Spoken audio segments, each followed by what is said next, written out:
Agora, Oswaldo, ontem você dizia aqui, quando a gente falava do Guarani, aniversário do Guarani, hoje tem pouco, quase nada para comemorar, né? O Guarani hoje é um time que tem para comemorar no seu aniversário a sua história, o seu passado com conquistas, o seu passado com grandes jogadores, o passado com grandes nomes, com jogadores que marcaram época no futebol brasileiro, revelados no estádio Brinco de Ouro da Princesa, como o Careca, como o Renato, aquele timaço de 1978 que conquistou o título brasileiro. O momento presente do Guarani é muito mais de reflexão, de recolhimento e, claro, de apurar o que está acontecendo para que o aniversário de 103 anos tenha um outro perfil que não exatamente o de hoje. Seria um dia para se comemorar. Mas o ritmo por aqui é esse.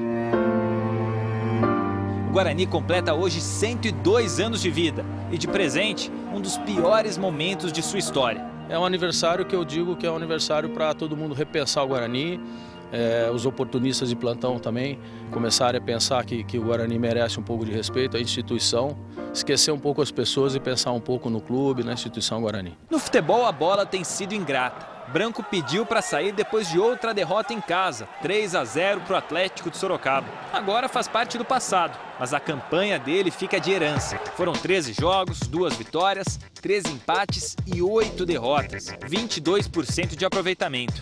O Bugre tem agora 98% de chances de ser rebaixado. Virtualmente o Guarani é rebaixado, mas enquanto a matemática nos dá a possibilidade, a gente vai trabalhar em cima disso. É isso que eu vou falar com os atletas.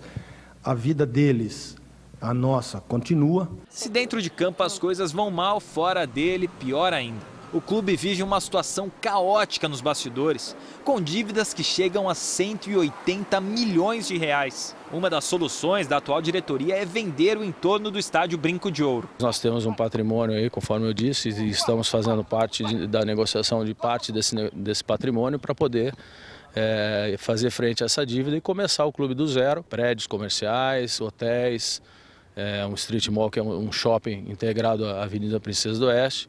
A prefeitura está nos ajudando bastante nesse sentido, para poder agilizar, porque o Guarani tem um problema trabalhista, que se não tiver essa agilidade, infelizmente, nós corremos sérios riscos aí de estar perdendo nosso patrimônio. Todos esses problemas da atual situação do Guarani são herança de gestões passadas. Mesmo assim, quem está hoje no poder também é responsável. E apesar de tudo isso, o presidente Álvaro Negrão segue confiante. Na minha vida, tudo, sempre das coisas ruins, a gente tem que tirar a parte boa.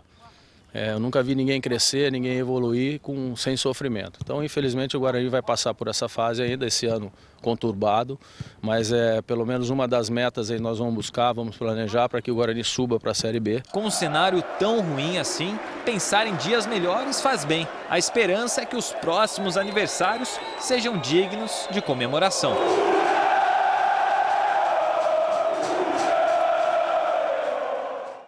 Infelizmente, a torcida sofre, o clube como instituição sofre e os desmandos, as administrações caóticas, lamentáveis que o Guarani viveu nesses últimos anos. Só para se ter uma ideia, eu fiz um levantamento. De 99 para cá, são 14 anos, 4 presidentes passaram pelo clube. Nenhum terminou o mandato. 3 renunciaram e 1 teve impeachment decretado. Não tem jeito. Tá aí, né? Uma hora a conta chega, né? Oswaldo, muito obrigada, viu? Valeu. A gente pode dar melhores notícias aqui do Guarani, né? Com certeza. Valeu. Obrigada, Oswaldo.